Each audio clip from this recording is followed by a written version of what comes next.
Welcome to Mulready Minutes with Oklahoma Insurance Commissioner Glenn Mulready. This is a podcast about insurance for insurance folks, risk managers, and business leaders. We'll dive deep and look at what is and isn't working, talk to leaders in the industry, and keep you informed on what's happening in Oklahoma and around the country.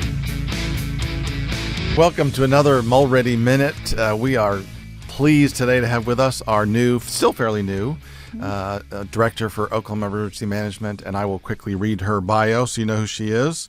December 5th, 2023, Governor Kevin Stitt appointed Annie Mack Vest as the Director of Oklahoma Emergency Management, citing her extensive experience in disaster mitigation and community preparedness. Vest previously served as the State Hazard Mitigation Officer at the Oklahoma Department of Emergency Management and held key roles at Tulsa-based Freeze and Nichols, where she led emergency management consulting and resilience planning efforts. Her career includes significant contributions during the 2013 tornado recovery and strategic initiatives in Tulsa and Oklahoma City. She holds a Bachelor of Science in Psychology and Disaster Management from Northwest Missouri State University and a master's degree from Ball State University in Executive Development for the Public Sector and Adult and Community Education. Annie, thank you for being on with us. Thank you for having me. Now we got that out. You really have been on just, 7 months, I guess, or so that you've been on? So appointed December and started in January, actually. Got it. Yeah, brand How's new. it going just overall? That's a loaded question. You've had a tough first 7 months, but just from a storm perspective here in Oklahoma. I know we've unfortunately seen each other a lot. Right. It's been great. Actually, we've had a wild spring, but since I started in January, when I came on, we were having really cold weather and then threat of a blizzard, and then we had some wildfires, and then we had a solar eclipse, and then we entered storm season. So it's been fairly nonstop, but I've been so just grateful to have such a supportive state government surrounding me in this kind of new director role. So it's been a wonderful experience so far. Good. Yeah, for those maybe that are listening or not in Oklahoma, we have had a tough spring. First time in, I think, 11 years, we've had 2 EF4s, tornadoes. And last I recall looking, I think we'd had 103 tornadoes year to date. So it's been, and on average, we have more like 55 a year. So it's almost double that number. Well, let's talk about some detail about what you do and how folks can be prepared and communities can be prepared and sort of how you integrate. We're going to cover a lot. Sure. I've got it all here. So first of all, sort of overview the state strategy on disaster preparedness. Sure. Oklahoma, we have more disasters than most other states in the nation. I think we're fourth now in terms of federal declarations. So we just live in this cycle of preparedness. We work with our federal partners and with our local partners and our tribal partners just to make sure that from our citizens to our communities to the state itself that we're fully prepared. And that ranges from a variety of things. I want to give a nod to you that for our citizens, their first line of defense is always going to be their own individual preparedness, and that begins with making sure they're adequately insured. We cannot continue to see these disasters impact Oklahoma without really trying to make sure that the individuals that are living in this state understand what type of coverage they have, making sure it's adequate, because time and time again, we experience these disasters. And I think the average individual just across the United States believes that FEMA is going to come in and take care of them, and they're really not. And so most of the federal dollars we end up seeing are for our public infrastructure. And so we like to say, have a plan for your family, but it's really hard for any just average citizen to make sure that they're thinking through that. It's out of sight, out of mind until it does happen.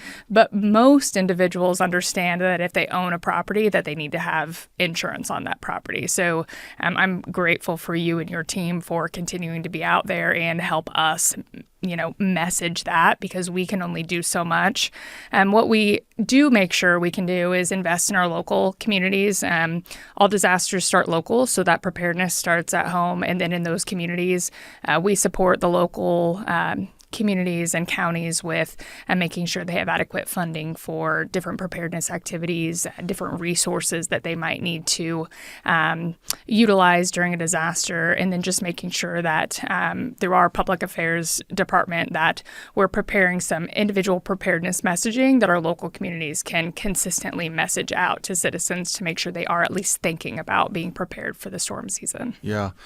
I was glad to hear you say what you did about FEMA, because that, I mean, not quite word for word, but I say that often publicly with due respect to FEMA.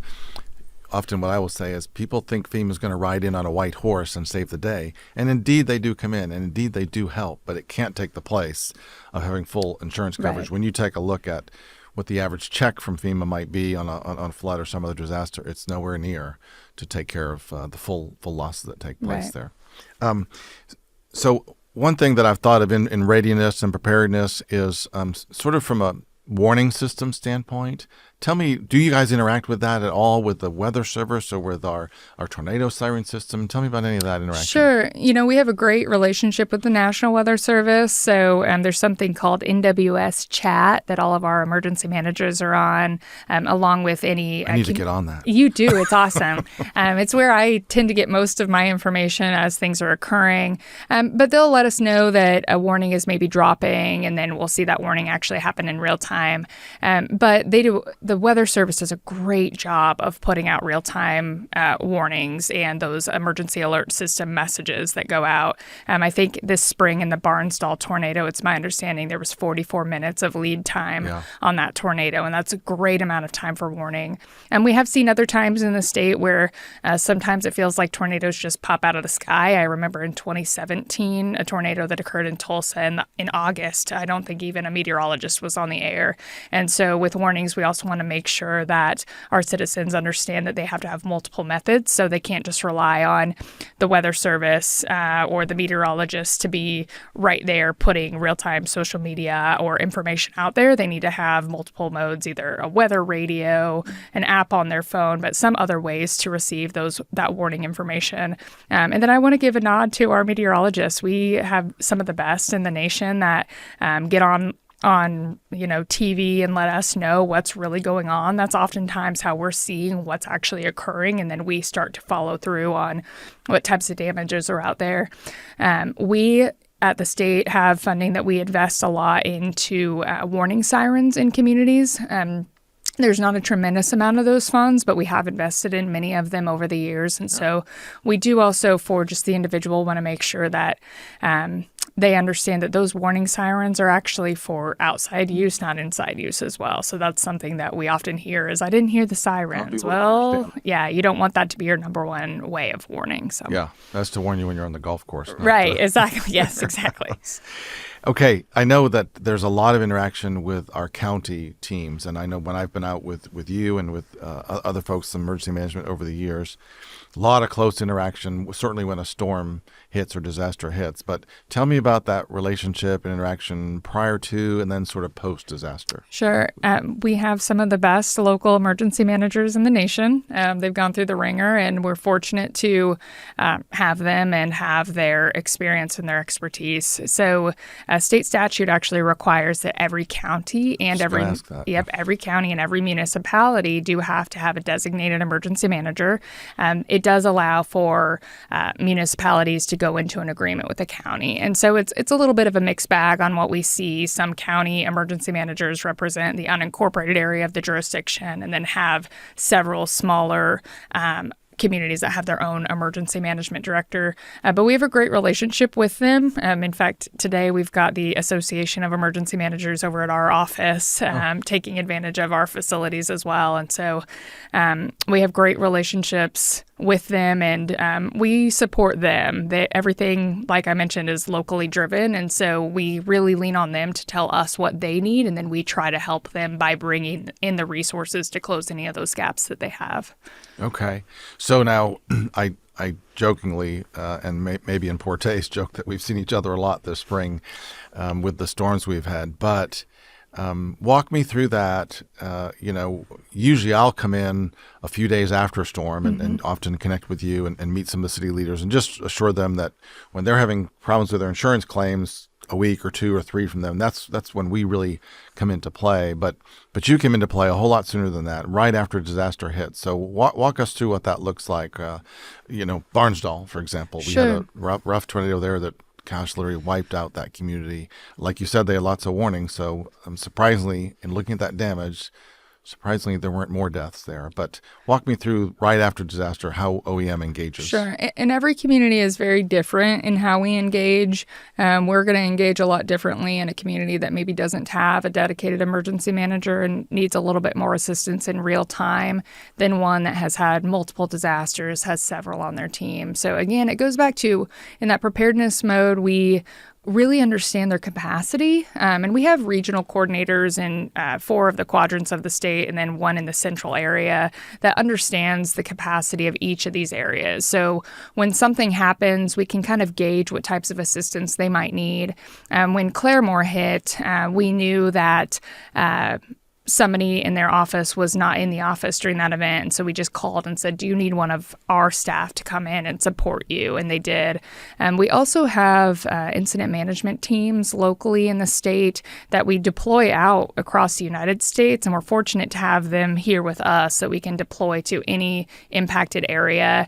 Now, those are state folks or federal folks? Local folks, actually. Okay. And a good reference to the federal, because actually when we had the threat of weather dating back to I think it was the Sulphur tornado, it was going to be a really bad weather day. And I called the FEMA regional administrator, and he just offered to send us an incident management team to actually help support our staff as well, to enhance our state capability at that point in time.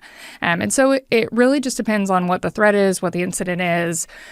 We also do bring in teams from out of state. And so this event, this spring, should say this spring, not one event, because there's been multiple, but it really overwhelmed us statewide. And so we were fortunate that we brought in teams from Arkansas, from Florida, from Colorado, from New Jersey that are both state and locals that could actually help support these communities in real time, boots on the ground as they needed them, whether it be with incident command or whether it actually be transitioning from that response to the recovery. And I think it's really important to acknowledge that emergency management, we are coordinators, we're not first responders. So if I go first on scene, I'm going to be in the way. We need to let our responders do their jobs, and then we come in to coordinate that, okay, incident has occurred, what happens now situation. So. Yeah. Funny you say that too. Something I've preached at my agency as well is to move away from that thought that we need to go immediately right in there. And I've preached that we're not first responders, we're second responders. Let's let the first responders get in there and get their job done. So then disaster hits, and let me comment too, you mentioned event versus season. I've talked about that as well. And, when I was up in Barnsdall, oddly enough, we saw some of the same folks and same ministries and things, talked to some of the same people that we'd seen in Sulphur. They literally just moved from Sulphur up to Barnsdall to provide that kind of support. So talk about post-disaster. I know we interact with some of our marks. You might talk about what those are and, in doing your PDAs and what that process looks like. Sure. It's kind of interesting. When we have an event, we can pretty quickly see what level it's going to be. You go to a scene like Sulphur or Barnsdall, and we knew that was going to be something that warranted a federal declaration. And so in that situation, we always are fortunate that along with the first responders comes our voluntary organizations that are active in disasters, our VOADs, and they do bring in a tremendous amount of life safety, sustainability types of needs. So whether that be feeding, shelters, etc., just the things to make sure that the people are taken care of. The day that Sulphur hit, I remember being down there that next day, and I must have gotten home to my house at like 4 a.m. the night of the event, and then I got to Sulphur by about 9 a.m. And I looked around and I just called our FEMA regional administrator, who is a wonderful support system for our state, and said, can you come up here? You need to see it. Because I was thinking we could probably just get that to be a federal declaration that day. The damage was just so concentrated. We can tell that there was infrastructure, there was debris, there were residential properties. That differs a lot from fast forward to when Claremore and prior Sulphur and Delaware County and all these other areas were hit, where it's almost finding a needle in a haystack to some degree to make sure we're finding every single property. Our kind of magic number for uninsured losses for FEMA is somewhere around 300 structures, either major damaged or destroyed. And Sulphur, we got over that threshold with just a couple of counties, and that's disaster 4776. That was that first one. The Claremore, Mays County, I think there was a handful of counties. We actually had to go back about a week time of events to find every single property, and we looked into the thousands of properties is what it took us to get over that threshold. Just because it was so spread out. Because it was so spread out. The damages were significant. We had several that were destroyed, several that were major, but more that were minor and affected. And so it took every one of those properties for us to get into the point where FEMA would consider it to be closer to being approved. And we are fortunate that that one got approved. But some events, when they're very significant, very concentrated, it's just a little bit easier for us to see and get that declared more quickly. We were able to get Sulphur declared. I think the event occurred on April 27th, and we were declared 3 days later, whereas Mays County prior, we're literally looking at every single property, and so it took a little bit longer. So it took about a week for us to get it. You might talk some detail of that, because I don't think the average person understands what it takes to get a federal declaration. Is that number of properties destroyed? Is it dollar amount? Is it subjective? I mean, what does that look like, the detail of getting a federal declaration? So it differs. So there's two types of things we're looking at. We're looking at public assistance, which is actually more for the local government itself. That's for the public infrastructure. And statewide, we have a threshold of about $7.2 million of uninsured losses. And so we go out and look at roads, bridges, different utilities in the communities and capture those damages. We also then have individual assistance, which is that that money that would go back to the property owner. Renters also are eligible for some of that assistance. And that's where it's not as black and white in terms of a dollar threshold. FEMA has a calculator that kind of tells us, based on the number of properties that are either affected, minor, major, or destroyed, how close we're going to be to getting that declaration. Sulphur, when you have, over 100 properties absolutely destroyed, we were there. Whereas when we're looking at more that are more affected or minor, it's harder for us to get there. And we're absolutely looking at that insurance amount. FEMA is trying to help those that do not have insurance. They're trying to close that gap. And so sometimes you'll see an area that was hit pretty significantly, but you can kind of assume based on the area that many of them might have insurance, and then we go and validate that information as well just to check for sure. Yeah. Okay. Hey, so let's talk then, looking forward. What upcoming efforts, strategies do you have as far as disaster resilience with Oklahoma? Is anything that OEM is working on in the future? Yes. So resilience is actually my background. It's kind of been interesting taking off that direct focus and putting on this broader focus of an area. We just created a resilience division within the agency to more cover down and more prioritize focusing on pre-event planning, preparedness. Something that was interesting, if I recall being at the Marietta airport and one of our local emergency managers pulling me aside and saying, we need more training in this. And he was talking about the recovery. And so we're really helpful to make sure that we're not just planning to respond to events, but we're planning for the next 6 months, 12 months, 18, 24. When FEMA goes home, that local community is still struggling. So a lot of working on making sure that the plans that we have are actually meaningful, actionable, making sure that we are providing enough resources and outreach to communities that they understand how to get those resources. And then quite honestly, I think we have a need in the state just to broadly understand our risks so that we can plan for them. Flooding is a little bit easier as a disaster, to be honest with you, because I can tell you where the floodwaters are likely to occur, and that means I can likely do a project to reduce those flood impacts. Tornadoes you can't mitigate against. It's just a life safety concentration. And so really just looking at these other hazards, whether it be wildfire, whether it be flooding, whether it be dams, levees, etc., and making sure that we understand that risk and can properly plan for the event when it does occur and try to reduce as much of those impacts as possible. Yeah.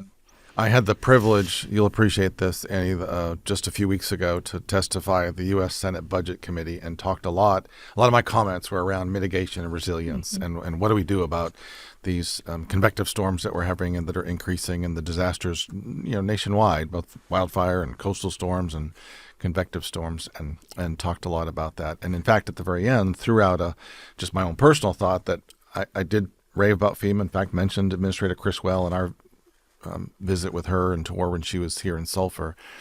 But they could do a great job. But personally, I thought it would be better money invested to work on mitigation and resilience with FEMA dollars versus post-disaster, working on some pre-disaster stuff. So I got a plug in for you. Good. So. Okay. Well, as we wrap up here, folks have questions on OEM or post-disaster or whatever. How can they reach out to your agency? Sure. We are very active on social media, so always feel free to follow us there for updates. And then our website is oem.ok.gov. They're always welcome to reach out, come tour the agency. We have a really awesome emergency operations center that we welcome tours of, but we're here to help. Always, though, know as a citizen, go and get to know your local emergency manager. Understand you have an office there. Follow them. Follow your local news outlets because, again, imperative to understand that those disasters start local, and we are here to help at the state level when those local communities become overwhelmed. Good. Hey, you know what, though? You just reminded me of something. So let me go to that quickly. But your command center, as I call it, I don't remember what you call it, but down underground, the bunker and all, it's quite a center of operation. Talk a little bit about that and when that's activated and who comes in and what that looks like. Sure. So it depends on what maybe the threat is. So we always have somebody there doing situational awareness. We have a 24-hour-a-day duty officer line that anybody can call and report an incident has occurred. When we do activate, we have 4 levels of activation. And when we go to a level 2 or a level 1, that means that something pretty significant is happening. And so when the Sulphur event was occurring, when that threat was there, we went ahead and activated up to that level 2. And that means that we have some additional staffing hours and then some additional support from some of our emergency support functions, which come by way of other state agencies. So that might be the National Guard there with us. It might be the Department of Public Safety, the troopers, Department of Mental Health, you name it. We work with all of our state agencies. They all have a role. And then if something, say maybe a more level of an event or a 2019 flood, if we go to a level 1 and it's all hands on deck, then you're going to see a lot of people down in that EOC. And you're always welcome to come observe what's going on down there. We'd love to have you. I've been there a couple times. Annie, you've got a lot on your plate. Thank you for what you do. Feel like you're watching out for the people of Oklahoma in their toughest of times. So thank you. And I will just wrap up by talking about the insurance department and that interaction. We have since I came in office, we've jokingly had our series of Mulready Says Get Ready, but really just trying to push that preparedness. And hopefully that has stuck, and tongue-in-cheek reference to my last name, but getting that message out that you need to have a plan, review your insurance policies, know what you have, talk to your agent before the disaster happens, not after. That's not the time to try to review your policy or to have a plan. Do that ahead of time. So, and we can be reached at oid.ok.gov or 1-800-522-0071 is our consumer assistance area. We are there to help folks with claims, questions, any issues they might have. So, Annie, thanks again for being on. We sure appreciate you taking time and appreciate what you do. Thank you so much. Well, that wraps up our latest Mulready Minute. Thank you for joining us. We will see you next time. Found this episode informative? Please subscribe and share with your colleagues. Visit oid.ok.gov/podcast. Let us know what topics you would like to hear about on this podcast. Until next time, take care from the Oklahoma Insurance Department.